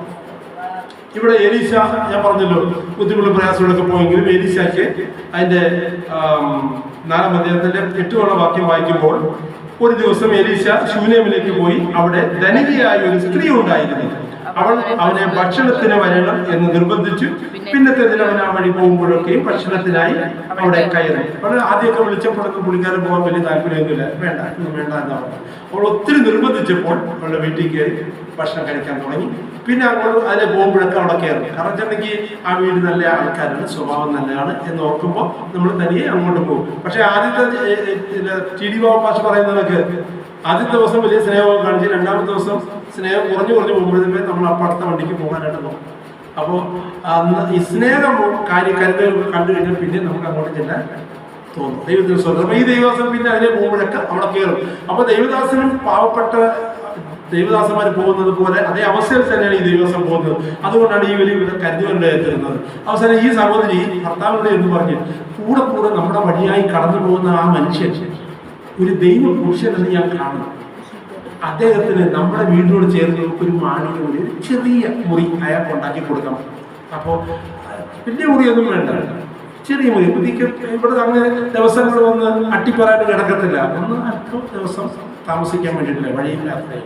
അതുകൊണ്ട് ഒരു ചെറിയ മുറി നിനക്ക് ഇഷ്ടമുള്ള പോലെ ചെയ്തോളാൻ പറഞ്ഞു. വീട്ടുകാര്യങ്ങളെല്ലാം ഇവളാണ് നോക്കുന്നത്. ഭർത്താവിന് വലിയ സ്നേഹമാണ് ഇവളോട്. പുള്ളിക്കാരൻ്റെ ഭയങ്കര ബിസിനസ്സാണ്, കൊയ്ത്തുകാർ ഇഷ്ടം പോലുണ്ട്, എപ്പോഴും പാടത്താണ്. എങ്ങനെ പൈസ ഉണ്ടാക്കണമെന്ന് പറഞ്ഞ് പുള്ളി അതിൻ്റെ പുറകെ നടക്കുക. ഇവരാണ് ഈ എങ്ങനെ കർത്താവിനെ മഹത്വപ്പെടുത്തണം, എങ്ങനെ ദൈവത്തിന്റെ ഇഷ്ടം ചെയ്യണമെന്നും പറഞ്ഞിട്ട് വീട്ടിൽ പ്രാർത്ഥിച്ചുകൊണ്ടിരിക്കുന്നതാണ് ഈ സഹോദരി. അപ്പൊ ഈ സഹോദരി ഈ ദൈവദാസന് മണിമുറി ഉണ്ടാക്കാനായിട്ട് ഭർത്താവിനോട് പറഞ്ഞു. ഭർത്താവ് ഓക്കെ പറയും, എന്ത് കാര്യം ചെയ്യണമെങ്കിലും ഭർത്താവിനോട് ചോദിക്കണം. സഹോദരിമാരെ, നിങ്ങളുടെ ഭർത്താവിനോട് ചോദിച്ചിട്ട് വേണം ഏത് കാര്യവും ചെയ്യാനായിട്ട്. ഭർത്താക്കന്മാരെ ബഹുമാനിക്കണം. ഭർത്താവ് നിങ്ങളുടെ തലയാണ് എന്നുള്ള കാര്യം കൂടെ ഇത്തരത്തിൽ ഞാൻ പറഞ്ഞു പോവുകയാണ്. ദൈവത്തിന് സ്തോത്രം. അങ്ങനെ ഭർത്താവിനോട് പറഞ്ഞ് അനുവാദം കൊടുത്തു. ആ മാളിക മുറിയൊക്കെ പണിത് കഴിഞ്ഞപ്പോഴത്തേക്കും ഒരു ടേബിൾ, ഒരു കട്ടിൽ, ഒരു വിളക്ക്, ഒരു കസേര, ഇതൊക്കെ അവിടെ റെഡിയാക്കി അദ്ദേഹം പോവുകയും അവിടുന്ന് വചനം വായിക്കുകയും പ്രാർത്ഥിക്കുകയും ഒക്കെ ചെയ്ത് അങ്ങനെയൊക്കെ കഴിഞ്ഞപ്പോഴത്തേക്കും, നീ ഇത്രയൊക്കെ ഞങ്ങൾക്ക് സ്നേഹത്തോട് ഇതെല്ലാം ചെയ്തു തരുന്നുണ്ട്, ഞാൻ നിനക്ക് എന്തെങ്കിലും ചെയ്തു തരണോ എന്ന് ഈ പെൺകുട്ടിയോട്, ഈ സഹോദരിയോട് എലീശ തൻ്റെ ശിഷ്യനെ കൊണ്ട് ചോദിച്ചു. അവളുള്ള കാര്യം പറഞ്ഞു, ഞാൻ ഈ നാട്ടുകാരുടെ ഇടയിൽ ഒരു നിന്നാപാത്രമായിട്ടാണ് പോകുന്നത്. ഈ ഞങ്ങളുടെ സ്വന്തം ജനങ്ങളുടെ ഇടയിൽ, ഈ ദേശത്തുള്ള ജനങ്ങളുടെ ഇടയിൽ കുഞ്ഞുങ്ങളില്ലെങ്കിൽ അവർ നിന്ദിക്കും. അപ്പോൾ അങ്ങനെ വിഷമം പറഞ്ഞു കഴിഞ്ഞപ്പോൾ ദൈവദാസൻ പറഞ്ഞ മറുപടി ഇതിൻ്റെ 17-ാം ഭാഗത്തിൽ എഴുതിയിട്ടുണ്ട്. ആ സ്ത്രീ ഗർഭം ധരിച്ച് പിറ്റേയാണ്ടിൽ എലീശ അവനോട് പറഞ്ഞ സമയത്ത് തന്നെ ഒരു മകനെ പ്രസവിച്ചു. എലീശ പറഞ്ഞു, അടുത്ത വർഷം ഈ സമയം നിനക്കൊരു കുഞ്ഞുണ്ടാകുന്നേ. ഹല്ലേലൂയ. ദൈവദാസൻ ആത്മാർത്ഥമായിട്ട് പറഞ്ഞത് ദൈവത്തിൽ ആശ്രയിച്ചുകൊണ്ട് ദൈവത്തിന്റെ കരം കുറുകിപ്പോഴുള്ള പ്രവർത്തിക്കാൻ ശക്തനായ ദൈവം എന്ന് അറിവുള്ളത് കൊണ്ട് ദൈവാത്മാവിനാ ദൈവദാസൻ പറഞ്ഞത്. അവൾ വിശ്വസിച്ചോ വിശ്വസിച്ചില്ലെന്ന് അറിയത്തില്ല. പക്ഷേ കൃത്യമായിട്ടും അവൾ ഗർഭം ധരിച്ചു. പിറ്റേ വർഷം അവൾക്ക് കുഞ്ഞ് ജനിച്ചു. കുഞ്ഞ് വളർന്ന് മറുപടിയൊക്കെ മാറിക്കഴിഞ്ഞപ്പോഴത്തേക്കും അപ്പൻ്റെ കൂടെ പാടത്ത് കുഞ്ഞ് ജോലി അവിടെ വയലിൽ കൊയ്യുന്നതും വിതയ്ക്കുന്നതൊക്കെ കാണാനായിട്ട് കുഞ്ഞ് പോകും. അങ്ങനെ പൊടിക്കുഞ്ഞല്ല, ഒരുവിധം ബാലനായി. അങ്ങനെ ഒരു ദിവസം വയലിൽ അപ്പൻ ജോലിക്കാരൻ കൂടെ ജോലിയെല്ലാം ചെയ്തപ്പോൾ കുഞ്ഞിങ്ങനെ കരയിൽ ഇങ്ങനെ ഇരുന്ന് നോക്കിക്കൊണ്ടിരിക്കുക. അങ്ങനെ ഇരുന്നപ്പോൾ കൊച്ചൊരു നിലവിളി, അയ്യോ എന്റെ തല തല തല തല എന്ന് പറഞ്ഞ് കൊച്ചു നിലവിളി. തലവേദനയായിട്ട് കുഞ്ഞിനെ ഭാരപ്പെട്ട് നിലവിളിച്ചു കഴിഞ്ഞപ്പോൾ ഈ യജമാനൻ, നമ്മളൊക്കെ ആണെങ്കിൽ നമ്മുടെ കുഞ്ഞ് നിലവിളിക്കുമ്പോൾ നമ്മൾ ഓടിയെടുത്ത് കൊണ്ടുപോയി എത്രയും പെട്ടെന്ന് ആശുപത്രി കൊണ്ടുപോയില്ലേ പ്രാർത്ഥിക്കുക, എന്തെങ്കിലും നമ്മൾ ചെയ്യും. ഇയാൾക്കാണെങ്കിൽ കൊയ്ത്താണ്. ഞാൻ പറഞ്ഞല്ലോ, ഇയാൾ ബിസിനസ്സുകാരനാണ്. അപ്പോൾ എത്രയും പെട്ടെന്ന് തന്റെ സമ്പാദ്യം വർദ്ധിപ്പിക്കാൻ വേണ്ടിയിട്ടുള്ള കാര്യങ്ങളാണ് പുള്ളി നിൽക്കുന്നത്. ആ പുള്ളി അവിടെ നിന്ന് മാറിക്കഴിഞ്ഞാൽ ജോലിക്കാർ കൃത്യമായി ചിലപ്പോൾ ജോലി ചെയ്യുന്നില്ല, കാര്യങ്ങൾ കൃത്യമായി നടക്കത്തില്ല. അതുകൊണ്ട് ഇവന്റെ കാര്യം നോക്കാനായിട്ട് ഇവന്റെ വീട്ടിൽ ഇവന്റെ അമ്മ മതിയായവളാണെന്നുള്ള ഉറപ്പും ഇയാൾക്കറിയാം. ഉടനെ തന്നെ ഒരു ജോലിക്കാരനെ വിളിച്ചിട്ട് പറഞ്ഞ്, എടാ ഈ കൊച്ചിനെ എടുത്ത് വേഗം വീട്ടിൽ കൊണ്ടുപോയി എൻ്റെ ഭാര്യയുടെ കയ്യിൽ കൊടുക്കാൻ പറഞ്ഞു. ഈ കുഞ്ഞിനെ കൊണ്ടുപോയി ഭാര്യയുടെ കൈ കൊടുത്ത്, കുഞ്ഞ് തലായോ എനിക്ക് തലവേദനക്കുന്നേ വയ്യായി എന്ന് പറഞ്ഞ് കുഞ്ഞിനറിയ. അങ്ങനെ ഈ കുഞ്ഞിനെ കൊണ്ടുപോയി ഈ സഹോദരൻ കൊടുത്തപ്പോൾ ഇവര് കർത്താവിന്റെ സന്നിധി പ്രാർത്ഥിച്ചുകൊണ്ട് ഈ കുഞ്ഞിനെ വടി വെച്ചുകൊണ്ട്, എന്നെ പോലെ കർത്താവിനെ സൗഖ്യമാക്കും, നിന്നെ സഹായിക്കും എന്നെല്ലാം പറഞ്ഞ് ആശ്വസിപ്പിച്ചു കൊണ്ടിരുന്നു. ഏകദേശം ഉച്ചയായപ്പോൾ കൊച്ചു മരിച്ചു കഴിഞ്ഞപ്പോൾ ഇവൾക്കറിയാം ഡോക്ടർമാരെല്ലാം അസാധ്യമെന്ന് പറഞ്ഞതാണ്. വർഷങ്ങൾ ശ്രമിച്ചിട്ടും കുഞ്ഞുണ്ടാകാനായിട്ട് ഇവൾക്ക് കഴിഞ്ഞില്ല. മാത്രമല്ല, ഇപ്പോൾ ഭർത്താവാണെങ്കിൽ വൃദ്ധനായി കഴിഞ്ഞു. ഭർത്താവിനെ കൂടുതൽ കുഞ്ഞുണ്ടാകാനും സാധ്യമില്ലാത്ത സാഹചര്യത്തിലായ സമയത്താണ് കർത്താവിന്റെ ദാസൻ കടന്നു വന്ന് നിനക്കൊരു കുഞ്ഞിനെ ദൈവം തരുമെന്ന് പറയുക. അവൾ അങ്ങോട്ട് ചോദിച്ചതല്ല, അവളുടെ ഉള്ളത്തെ അറിഞ്ഞ് ദൈവദാസൻ തന്നെ ഇങ്ങോട്ട് പറഞ്ഞ് അവളത് ഏറ്റെടുത്തതാണ്. അങ്ങനെ കിട്ടിയ കുഞ്ഞാണ് ഇപ്പോൾ മരിച്ചു കിടക്കുന്നത്. ദൈവമൈതലെ, നീ ദൈവത്തോട് പ്രാർത്ഥിച്ച് ദൈവത്തിന്റെ ഹിതപ്രകാരം മുന്നോട്ട് ചുവടുകൾ വെച്ച് മുന്നോട്ട് പോകുമ്പോൾ നിന്റെ ജീവിതത്തിൽ ആ ഒരു പ്രത്യേക ഇൻസിഡന്റ് ഉണ്ടായി. നീ ചിന്തിക്കാതെ വിധത്തിൽ കാര്യങ്ങൾ നീങ്ങി പോകുന്നതോർത്ത് നീ ഭാരപ്പെടല്ലേ. ഇതിന്റെ പിന്നിലും ദൈവത്തിന്റെ പദ്ധതിയാണ്. ഈ കുഞ്ഞ് മരിക്കാനുണ്ടായ കാര്യം ദൈവത്തിന്റെ പദ്ധതിയാണെന്നാണ് ഞാൻ ഈ പറഞ്ഞു വരുന്നത്. ദൈവസന്നിധിയിൽ ഇങ്ങനെ കാര്യം ഉണ്ടായത്, ഇപ്പൊ മറ്റേ സഹോദരിയുടെ കുടുംബക്കാരെ ഞാൻ പറഞ്ഞല്ലോ, എണ്ണ വിറ്റ് കടം വീട്ടി ആ ഭവനത്തിൽ എന്തുകൊണ്ട് അവരുടെ മക്കളെ അടിമകളായി പിടിക്കാനടിക്കുന്ന കാര്യം എന്തുകൊണ്ട് അവർ കടക്കാരായി തീർന്നിട്ട് ഒറ്റവാക്കി പറഞ്ഞ് ഇതൊക്കെ നമുക്ക് വേണ്ടിയിട്ടാണ്. നമ്മുടെ ജീവിതത്തിലും കടമയും ഞെരുക്കവും പ്രയാസങ്ങളൊക്കെ വരുമ്പോൾ അന്ന് പ്രവർത്തിച്ച ദൈവം ഇന്നും ജീവിക്കുന്നു. നമ്മുടെ യേശുവിനെ കുറിച്ച് പറഞ്ഞ ഇന്നലെ ഇന്നും എന്നേക്കും അവൻ അനന്യനാണ്, ജീവനുള്ള ദൈവമാണ്. നമ്മുടെ നടുവിൽ ജീവനോടെ ഇതെല്ലാം കണ്ടും കേട്ടും നമ്മളെ സഹായിക്കാൻ വന്നു നിൽക്കുന്ന ദൈവത്തെ കുറിച്ചാണ് ഞാൻ പറയുന്നത്. അപ്പോൾ ഈ ജീവനുള്ള ദൈവത്തിന്റെ കരം എനിക്കും നിനക്കും വേണ്ടി പ്രവർത്തിക്കുവാൻ ശക്തനാണെന്ന്. അപ്പോൾ ഇവിടെ മരണമാണ് സംഭവിച്ചിരിക്കുന്നത്, മരിച്ചുപോയി, കുഞ്ഞ് മരിച്ചുപോയി. പെട്ടെന്ന് ഇവള് എല്ലാ കാര്യത്തിലും ഭർത്താവിന്റെ അനുവാദം ചോദിക്കും. ഭർത്താവിനോട് പറയും. ഉടൻ തന്നെ ഒരു ജോലിക്കാരനെ വിളിച്ചിട്ട് പറഞ്ഞ് പെട്ടെന്ന് ചെന്ന് എന്റെ ഭർത്താവിനോട് പറയുക, എനിക്ക് ദേവദാസന്റെ അടുത്ത് പോകാം. അവൾ പറഞ്ഞ് ഭർത്താവിനോട് പറഞ്ഞു, എനിക്ക് എത്രയും പെട്ടെന്ന് പാസ്റ്ററെ കാണണം, പാസ്റ്ററെ വീട്ടിൽ പോകണം, പാസ്റ്റേജിൽ പോകണം. അയ്യോ, ഇന്ന് ഞായറാഴ്ചയല്ല, ഇന്ന് സഭായോഗം ഇല്ലല്ലോ, ഇന്ന് ഞായറാഴ്ചയില്ല, ഇന്ന് വെള്ളിയാഴ്ച ഉപവാസ പ്രാർത്ഥനയല്ല, പിന്നെ എന്തിനാ പോകുന്നത് എന്ന് പറയുന്ന കണക്ക് അദ്ദേഹം പറഞ്ഞ്, ഇന്ന് അമാവാസ്യയല്ലല്ലോ, ഇന്ന് പെസഹയുടെ ദിവസവും അല്ലല്ലോ, പിന്നെ എന്തിനാ നീ പോകണം? അല്ല, എനിക്ക് ദൈവദാസനെ കാണണം. എന്നാ ശരി, കാർ ഇറക്കാൻ പറ, നീ ജോലിക്കാരൻ്റെ കൂടെ ഒന്ന് വണ്ടി ഓടിച്ചുകൊണ്ട് പോകും എന്ന് പറയുന്നതൊക്കെ അന്ന് കാറിന് പകരം കഴുതയാവും. ഉടനെ കഴുതപ്പുറത്ത് കയറിയിട്ട് പെട്ടെന്ന് വിട്ടോളം പറഞ്ഞു. എന്നിട്ട് അവനോട് പറഞ്ഞു, ഡ്രൈവറോട് പറഞ്ഞു, ആരെങ്കിലും എതിരേറ്റ് എന്തെങ്കിലുമൊക്കെ പറയാൻ വന്നു കഴിഞ്ഞാൽ അവരോട് സംസാരിക്കാനും വേണ്ടെന്ന് നോക്കണ്ട, വളരെ ശ്രദ്ധിച്ച് ഞാൻ പറയാതെ വണ്ടി നിർത്തരുത്, വണ്ടി വിട്ടോളാൻ പറഞ്ഞു. അങ്ങനെ പെട്ടെന്ന് ഓടി. ഇവര് വണ്ടി അവിടെ ചെല്ലുക. അപ്പൊ വരുന്നത് ദൂരെ വെച്ച് ആര് കണ്ട്? എലീശ കണ്ട്. ഞാൻ എടുത്ത് വായിക്കാത്തത് പറഞ്ഞു പോകുന്നത് നിങ്ങൾ ശ്രദ്ധിക്കാൻ വേണ്ടിയിട്ടാണ്. നിങ്ങളുടെ പുസ്തകത്തിൽ ആരും നോക്കണ്ട, എൻ്റെ മുഖത്തേക്ക് മാത്രം നോക്കിയാൽ മതി. അങ്ങനെ ഈ വണ്ടി ഇങ്ങനെ ദൂരെ നിന്ന് വരുന്നത് ആര് കാണുന്നുണ്ട്? എലീശ കാണുന്നുണ്ട്. ആ എലീശ ശ്രദ്ധിച്ചു നോക്കി. അല്ലേ, ഇത് ശൂന്യക്കാരത്തിയല്ല വരുന്നത്. ഉടനെ തന്റെ ശിഷ്യൻ ഗേഹസി വിളിച്ചിട്ട് പറഞ്ഞു, എലിസി ഓടിച്ചല്ലേ, ശൂന്യക്കാരത്തി വരുന്നത്, അവൾക്ക് സുഖമാണോ? അവിടെ ഭർത്താവും കുഞ്ഞും സുഖമായിരിക്കുന്നു, ചെന്ന് ചോദിക്കുന്നു. ഉടനെ ഇവൻ ഓടി അങ്ങോട്ട് ചെന്ന്, ഹായ് അമ്മമ്മേ, എന്തുകൊണ്ട് വിശേഷം? എല്ലാവരും സുഖമായിരിക്കുകയാണോ? അച്ചായനും കുഞ്ഞുമൊക്കെ സുഖമാണോ? പിന്നെ എല്ലാവരും സുഖം. ആ സുഖമാണെന്ന് മാത്രം പറഞ്ഞു. നമ്മളിപ്പോൾ ഈ സാധാരണ പറയാം, ഹൗ ആർ യു? ഫൈൻ എന്ന് നമ്മൾ പറയുന്നത്. പ്രശ്നമുണ്ടെങ്കിൽ അയ്യോ എനിക്ക് ബുദ്ധിമുട്ടാണ്, ഫൈനൊന്നും അല്ലെന്ന് നമ്മൾ പറയത്തില്ല. How are you? ഫൈൻ. എന്താണ്, സുഖമല്ലേ? ആ എന്നേ പറയത്തുള്ളൂ. എന്ന് പറയും. കാരണം ഇത് വലിയ പ്രയോജനം, ഇയാളോട് പറഞ്ഞതൊന്നും വലിയ പ്രയോജനം പറയേണ്ട അടുത്ത് വേണം കാര്യങ്ങൾ പറയാൻ. നമുക്ക് വേണ്ടി പ്രാർത്ഥിക്കാൻ പോലും നമ്മളെക്കുറിച്ച് ഇല്ലാവചനം എന്ന് പറയുന്ന, നമ്മളെക്കുറിച്ച് തെറ്റായിട്ട് ചിന്തിക്കുന്ന ഒരാളാണെങ്കിൽ ചെന്ന് പ്രാർത്ഥന കാര്യം പോലും പറയില്ലേ.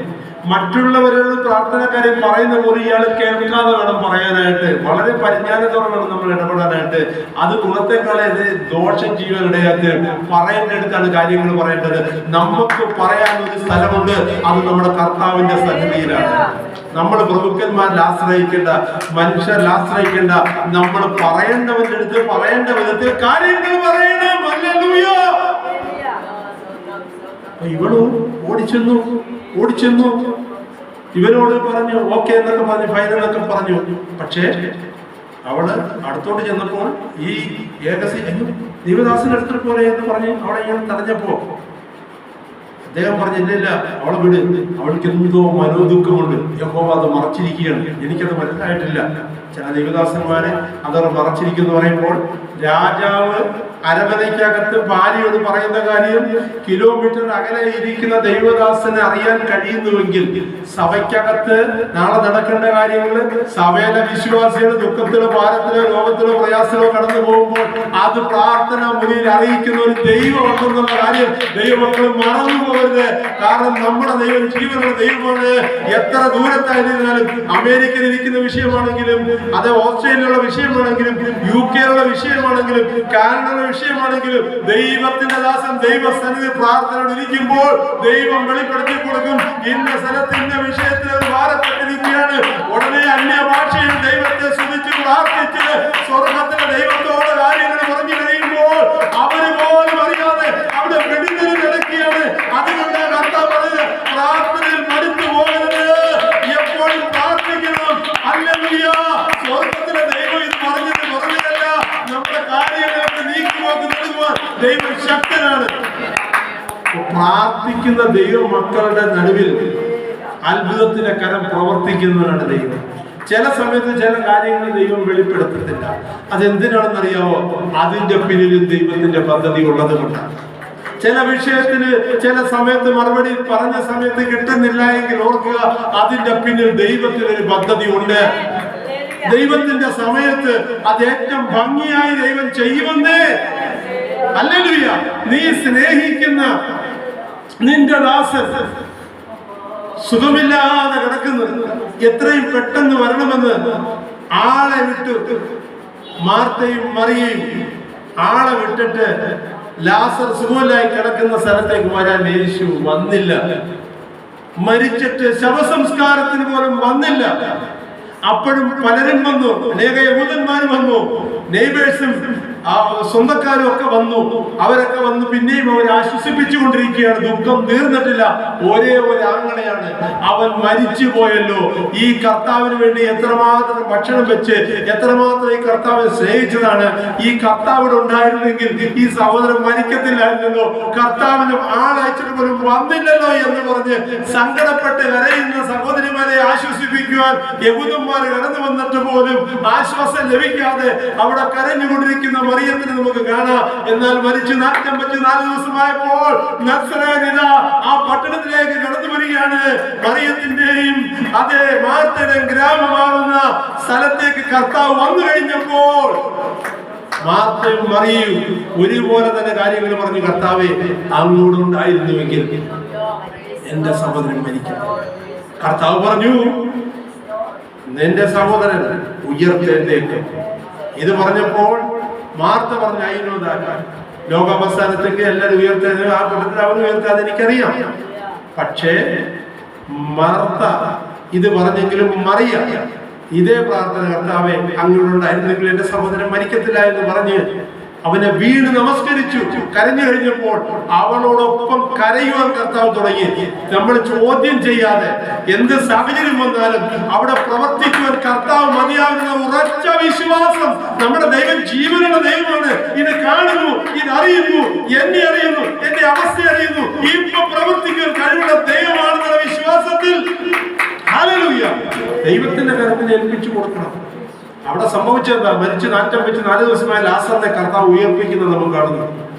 കെട്ടപ്പെട്ടവനായി വന്നു നിൽക്കുന്ന ലാസറിനെ കെട്ടഴിച്ച് അവൻ ഭക്ഷണത്തിലിരുന്നപ്പോൾ അനേക യഹൂദന്മാർ കടന്നു വന്ന് അവനെ ഉയർപ്പിച്ചപ്പോൾ കർത്താവിനെ വിശ്വസിക്കാൻ ഇടയായിത്തീർന്നു എന്ന് പുസ്തകത്തിൽ എഴുതി വെച്ചിരിക്കുന്നു. ഇതെല്ലാം ദൈവനാമ മഹത്വത്തിനാണ്. ദൈവമൈതലേ, നീ അല്പം വേദന ഇപ്പോൾ അനുഭവിക്കുന്നെങ്കിൽ, മാർത്ത വേദന അനുഭവിച്ചു, മറിയ വേദന അനുഭവിച്ചു, സഹോദരനെ കുറിച്ച് ദുഃഖിച്ചു, കണ്ണുനീർ വാർത്തു. ഇതൊക്കെ ശരിയാണ്. ഇതൊക്കെ ദൈവത്തിന്റെ അത്ഭുതത്തിന്റെ കരം പ്രവർത്തിക്കുന്നതിന് വേണ്ടിയാണ്. ഇന്ന് കണ്ണുനീരോട്, ദുഃഖത്തോട്, ഭാരത്തോട്, പ്രയാസത്തോടെ ഇത് കേൾക്കുന്ന ദൈവമക്കളെ, നിങ്ങളുടെ അവസ്ഥ ദൈവത്തിനറിയാം. നിങ്ങളുടെ ഇപ്പോഴത്തെ ഈ സ്ഥിതിയിലൂടെ നിങ്ങൾ കടന്നു പോകുന്നല്ലോ. നിങ്ങളുടെ സ്ഥിതിക്ക് ദൈവം വ്യത്യാസം വരുത്തുമ്പോൾ നിങ്ങൾക്ക് അറിയാൻ കഴിയും, ദൈവത്തിന്റെ പദ്ധതിയാണല്ലോ ഇതെന്ന്. ഹല്ലേലൂയ. ഇവിടെ ഈ മരണം നടന്നതും ഈ കുഞ്ഞിന്റെ ഇപ്രകാരം സംഭവിച്ചതുമെല്ലാം ദൈവത്തിന്റെ പദ്ധതിയാണ്. അപ്പോ കാര്യങ്ങൾ ഇവിടെ പറഞ്ഞു. ഞാൻ ദൈവസനെ, ഞാൻ നിന്നോട് ഒരു കുഞ്ഞിനെ ചോദിച്ചില്ലല്ലോ, നീ എനിക്കൊരു കുഞ്ഞിനെ തന്നു, ഇപ്പൊ ആ കുഞ്ഞ് മരിച്ചുപോയി.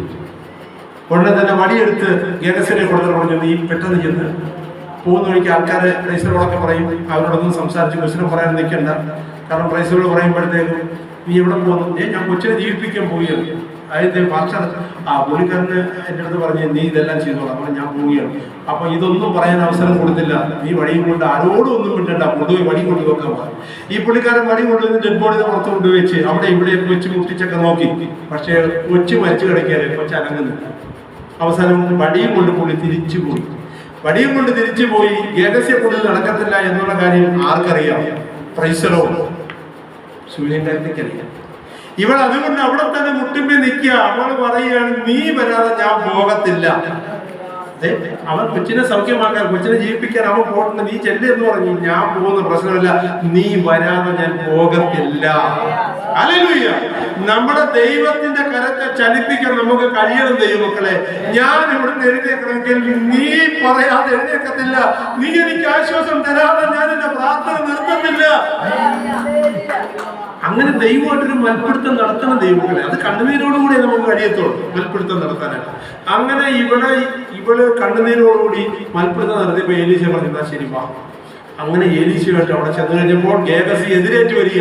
ഞാൻ വടിയൊക്കെ കൊണ്ടുവച്ച് അടികൊട്ട് ചെറുതായിട്ട് അടിച്ചൊക്കെ നോക്കി, ഒരു രക്ഷയില്ല, കൊച്ചനങ്ങുന്നു, മരിച്ചു കിടക്കുക. ഗേഗസിയെ കൊണ്ടൊന്നും പറ്റത്തില്ല എന്ന് ഈ സഹോദരിക്കും അറിയാമായിരുന്നു. അവിടെ കടന്നു നമുക്ക് ചുരുക്കി പറഞ്ഞാൽ, ഈ കുഞ്ഞിനെ കർത്താവിന് തന്നെ പ്രാർത്ഥിച്ചു. ദൈവം കുഞ്ഞിന് സൗഖ്യം കൊടുത്ത് കുഞ്ഞിനെ ഉയർപ്പിച്ചു. മരിച്ച കുഞ്ഞ് ജീവനുള്ള കുഞ്ഞായിത്തീർന്നു. ജീവനുള്ള കുഞ്ഞായി തീർന്നു. ആ കുഞ്ഞു മരിച്ചിട്ട് ജീവനുള്ള കുഞ്ഞായി തീർന്നു. പിന്നെ ഞാൻ പറയാൻ പോയത് ദൈവഹിത പ്രകാരമാണ് നടന്നതെന്ന് പറയാൻ കാര്യം എന്താണെന്നറിയാമോ? കുറച്ച് കഴിഞ്ഞപ്പോഴത്തേക്കും ദേവദാസൻ ചില മാസങ്ങൾ കഴിഞ്ഞപ്പോൾ ഈ സഹോദരൻ പറഞ്ഞു, പിന്നെ ഇവിടെ വലിയ ക്ഷാമം ഉണ്ടാകാൻ പോവുകയാണ്. നീയും കുഞ്ഞും കൂടെ ഇവിടെ താമസിക്കുകയാണെങ്കിൽ പട്ടിണി കിടന്ന് മരിക്കേണ്ടി വരും. അതുകൊണ്ട് ആഹാരമുള്ള മറ്റേതെങ്കിലും രാജ്യത്ത് പോയി തൽക്കാലത്തേക്ക് അവിടെ പോയി താമസിക്കുക എന്ന് എലീശ പറഞ്ഞപ്പോൾ അത് അക്ഷരം പ്രതി അവർ വിശ്വസിച്ചു. കാരണം ദൈവദാസന്മാരെ പറയുന്നത് അതുപോലെ വിശ്വസിക്കുവാനും അനുസരിക്കാനൊക്കെ ഇന്നും കഴിയുന്ന ദൈവമക്കളുണ്ട്. അവരുടെ ജീവിതത്തിൽ ദൈവം അത്ഭുതം പ്രവർത്തിക്കും.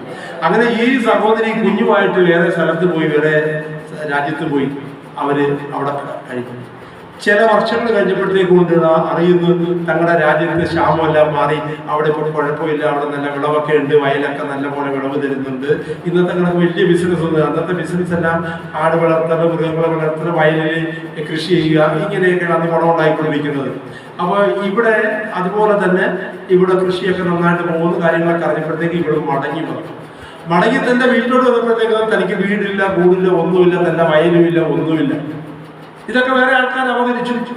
തനിക്കൊന്നുമില്ല, ഇവിടെ കയറി താമസിക്കും, തനിക്ക് പേരില്ല, അഡ്രസ്സില്ല, ഒന്നുമില്ല. ഇസ്രായേൽ ജനം ചിതറിക്കപ്പെട്ട് കഴിഞ്ഞ് മടങ്ങി വന്ന് പലപ്പോഴും ശ്രമിച്ചെങ്കിലും അവർക്ക് രാജ്യമില്ല, കിട്ടാൻ സാധ്യതയില്ല. പക്ഷെ ദൈവം പറഞ്ഞിരുന്നു, ഞാൻ നിങ്ങളെ മടക്കി വരുത്തി നിങ്ങളുടെ രാജ്യം നിങ്ങൾക്ക് തിരിച്ചു തരും. 1948 ഇസ്രായേൽ ജനത്തിന്റെ രാജ്യം ഉണ്ടായതുപോലെ ഈ സഹോദരി ഇത് ചെറിയ ചെറിയ നേരിടായിട്ട് കാണുന്ന എല്ലാം വലിയ കാര്യങ്ങളുടെ പൊരുളാകട്ടോ. ഇവിടെ മടങ്ങി വന്നു കഴിയുമ്പോൾ ഒന്നുമില്ല. അപ്പോൾ ഇവള് പരാതി പറയാനായിട്ട്, ഇവളുടെ സങ്കടം പറയാനായിട്ട് രാജാവിന്റെ അടുക്കൽ പോയി. ഈ സഹോദരി എലീശയ്ക്ക് വേണ്ടി മാളിക മുറി ഒരുക്കി ഈ കാര്യങ്ങളെല്ലാം ചെയ്തു കഴിഞ്ഞപ്പോൾ എലീശ ഈ സഹോദരിയോട് ചോദിച്ച കാര്യം ഇങ്ങനെയാണ്, നീ ഇത്ര കാര്യമായിട്ടെല്ലാം എനിക്ക് വേണ്ടി ഇതെല്ലാം ചെയ്യുന്നല്ലോ, ഞാൻ നിനക്ക് വേണ്ടി എന്താ ചെയ്തു തരേണ്ടത്? നിനക്ക് വേണ്ടി രാജാവിനോട് എന്തെങ്കിലും റിക്വസ്റ്റ് ചെയ്യണോ? സേനാധിപതിയോട് എന്തെങ്കിലും റിക്വസ്റ്റ് ചെയ്യണോ എന്നാണ് അന്ന് എലീശ ചോദിച്ചത്. ഇപ്പോൾ ഇവിടെ എലീശ എവിടെയാന്ന് നമുക്കറിയത്തില്ല. എലീശ ജീവനോടിരിക്കുന്നോ അതോ ആ രാജ്യത്തില്ലയോ എന്നും നമുക്കറിയത്തില്ല. പക്ഷെ എലീശ സ്ഥലത്തില്ല. പക്ഷെ എലീശ ചെയ്ത വലിയ വലിയ പ്രവർത്തികളെല്ലാം എലീശയുടെ ശിഷ്യനായിരിക്കുന്ന ഗേഹസി രാജാവിനോട് പറഞ്ഞുകൊണ്ടിരിക്കുന്ന സമയത്താണ് ഈ സഹോദരി തന്റെ കൊച്ചുമായിട്ട് കൊട്ടാരത്തിലേക്ക് തന്റെ സങ്കടം പറയാനായിട്ട് കടന്നു വരുന്നത്. ഹല്ലേലൂയ, ദൈവത്തിന് സ്തോത്രം. ഇവിടെ കടന്നു വന്നപ്പോൾ ഈ സഹോദരിയെ കുഞ്ഞിനെ കണ്ടപ്പോൾ രാജാവിനോട് ഗേഹസി പറയുകയാണിത്, ഞാൻ പറഞ്ഞില്ലേ എലീശ ഒരു കുഞ്ഞ് മരിച്ചുകൊണ്ട് ആ കുഞ്ഞിനെ ജീവിപ്പിച്ചത്, ആ കുഞ്ഞും അവരുടെ ഭാര്യ അവന്റെ അമ്മയുമാണ് ഈ വരുന്നതെന്ന് പറഞ്ഞു കൊടുത്തു. അത് പറഞ്ഞുകൊണ്ടിരിക്കുന്ന ആ കൃത്യസമയത്താണ് ഇവര് കടന്നു വരുന്നത്. കണ്ടോ? അപ്പോൾ ജീവിതത്തിൽ ഇങ്ങനെയുള്ള പ്രയാസങ്ങളും പ്രതിസന്ധികളും ഉണ്ടാകുമെന്നും ആർക്കറിയാം? ദൈവത്തിനറിയാം. ദൈവത്തിനറിയാമായിരുന്നത് കൊണ്ട് അവിടെ ഒരു മരണം നടന്നു. ഹല്ലേലൂയ. എങ്കിലും ദൈവത്തെ വിളിച്ചു പ്രാർത്ഥിച്ചു, ദൈവം കുഞ്ഞിനെ ജീവിപ്പിച്ചു കൊടുത്തത്. അപ്പോൾ ഈ സംഭവം രാജാവിനോട് വിവരിച്ച് പറഞ്ഞുകൊണ്ടിരിക്കുന്ന സമയത്ത് തന്നെ ഈ കുഞ്ഞുമായിട്ട് അവർ കടന്നു വരിക. ദൈവത്തിന്റെ സമയമെല്ലാം കൃത്യമാണ്. കാലത്തെങ്കിൽ കന്യയുടെ മകനായിട്ട് യേശുവിടെ വന്ന് ജനിച്ചുവെങ്കിൽ നമ്മുടെ ജീവിതത്തിൽ നമ്മൾ ചിന്തിക്കുകയും നമ്മൾ കണക്കൂട്ടുകയും ചെയ്യുന്ന പല പല സമയങ്ങളുണ്ട്. എന്നാൽ എല്ലാത്തിലുപരിയായിട്ട് നാം ദൈവത്തിന് ഒരു വേർതിരിക്കപ്പെട്ടുവെങ്കിൽ, കർത്താവിന്റെ മന്ദിരമായി തീർന്നുവെങ്കിൽ, കർത്താവ് നമ്മൾ വിലയ്ക്ക് വാങ്ങി എന്നുള്ള അറിവ് നമുക്ക് ബോധ്യമുണ്ടെങ്കിൽ, ദൈവമക്കളെ നമ്മുടെ ജീവിതത്തിൽ സംഭവിക്കുന്നതെല്ലാം ദൈവത്തിന്റെ ഇഷ്ടപ്രകാരവും ദൈവത്തിന്റെ തിരികിത പ്രകാരമാണ്. ഇവിടെ പതറിപ്പോകണ്ട, ക്ഷീണിച്ചു പോകണ്ട, ദുഃഖിക്കണ്ട, ഭാരപ്പെടേണ്ട. നമ്മളെ അറിയുന്ന ഒരു ദൈവമുണ്ട്. എല്ലാം ചന്തവും ഉചിതമായിട്ട് ദൈവം ചെയ്തുകൊണ്ടിരിക്കുകയാണ്. അപ്പോൾ ഈ കാര്യങ്ങളെല്ലാം പറഞ്ഞപ്പോഴത്തേക്ക് രാജാവ് ചോദിച്ചു, ഇവൻ പറഞ്ഞ ശരിയാണോ? എലീശയാണോ ഈ കുഞ്ഞിനെ ജീവിപ്പിച്ചു കൊടുത്തത്? അദ്ദേഹത്തെ പറഞ്ഞത് എലീശയാണ്. ആഹാ, ഉടനെ ആരവിടെ? ഇവൾ ഈ നാട് വിട്ടു പോയ സമയം മുതൽ ഇവളുടെ വയലിലുണ്ടായിട്ടുള്ള സകല സമ്പാദ്യവും ഇവൾക്ക് മടക്കി കൊടുക്കണം. ഇവളുടെ വീടും ഇവളുടെ പുരയിടും ഇവളുടെ നിലവും ഇവൾക്ക് എന്തെല്ലാം ഉണ്ടോ അതൊക്കെ മടക്കി കൊടുക്കാൻ പറഞ്ഞു. കാരണം ഇവളുടെ ഭർത്താവ് വലിയ ധനവാനുള്ള ധനികയായിരുന്ന സ്ത്രീ എന്ന് അവിടെ എഴുതി വെച്ചിരിക്കുന്നു. ഒരു ധനാഠ്യയായിരുന്നു. ഇപ്പോൾ ഒന്നുമില്ല, വീടുമില്ല, കൂടുമില്ല, എല്ലാം നഷ്ടപ്പെട്ടു. പക്ഷെ അതെല്ലാം മടക്കി കൊടുക്കുവാൻ ദൈവം മതിയായവനാണ്. ഹല്ലേലൂയ. ദൈവത്തെ അനുസരിക്കുന്നവർക്ക് വേണ്ടി ഇന്നും പ്രവർത്തിക്കുവാൻ ദൈവം ശക്തനാണ്. ഹല്ലേലൂയ. അവിടെ ദൈവത്തിന്റെ വലിയ പ്രവൃത്തിയാണ് നടന്നത്. ദൈവത്തിന്റെ വലിയ പ്രവൃത്തിയാണ് നടന്നത്. അതുകൊണ്ട് തന്നെ കേൾക്കുന്ന ദൈവമക്കളെ, ഇപ്പോൾ ജീവിതത്തിൽ ചില പ്രയാസങ്ങളിലൂടെ, ചില ഭാരങ്ങളിലൂടെ നിങ്ങൾ കടന്നു പോകുന്നുവെങ്കിലും ദൈവം അറിഞ്ഞുകൊണ്ട് തന്നെയാണ് ഇതെല്ലാം സംഭവിച്ചിരിക്കുന്നത്. പക്ഷേ പ്രാർത്ഥനയിൽ നിങ്ങൾ മടുത്തു പോകട്ടെ. നിങ്ങൾ വിശ്വാസത്തോടെ പ്രാർത്ഥിക്കണം, ദൈവത്തോട് പ്രാർത്ഥിക്കണം, കർത്താവിന്റെ ഹിതം തിരിച്ചറിയണം, ദൈവത്തിന്റെ തിരിഹിതം മനസ്സിലാക്കണം. ദൈവത്തെ സ്നേഹിക്കുന്നവർക്കും നിർണയപ്രകാരം വിളിക്കപ്പെട്ടിരിക്കുന്നവർക്കും സകലതും നന്മയ്ക്കായി കൂടി വ്യാപരിക്കുന്നു എന്നുള്ള ബോധ്യവും നമുക്കുണ്ടായിരിക്കണം. ജീവിതത്തിൽ പ്രയാസങ്ങളും പ്രശ്നങ്ങളും വരുമ്പോൾ ഒന്ന് ചിന്തിക്കുക, കർത്താവിനെ ഞാൻ സ്നേഹിക്കുന്നുണ്ട്. എന്നെക്കാൾ ഉപരി എന്റെ ഭാര്യയെക്കാൾ, എന്റെ മക്കളെക്കാളെ, എന്റെ വസ്തുക്കളെക്കാളെ, എന്റെ ജീവിതത്തിലെ എല്ലാ അവസ്ഥയെയും അറിയുന്ന ദൈവത്തെ ഞാൻ ശരിയായിട്ടും സ്നേഹിക്കുന്നുണ്ടോ? എന്റെ സ്നേഹത്തിൽ വിള്ളൽ വന്നിട്ടുണ്ടോ? എന്റെ സ്നേഹത്തിൽ കുറവ് വന്നിട്ടുണ്ടോ? ഹല്ലേലൂയ. അതുകൊണ്ട് ആ ദൈവ സ്നേഹത്തിൽ മുതിരുവാൻ തക്കണം നമുക്കിടയായി തീരട്ടെ. ഈ വചനങ്ങളാൽ ദൈവം നമ്മളെ അനുഗ്രഹിക്കുമാറാകട്ടെ. ഹല്ലേലൂയ. നമ്മുടെ കണ്ണുകൾ അടയ്ക്കാം, നമുക്ക് പ്രാർത്ഥിക്കാം.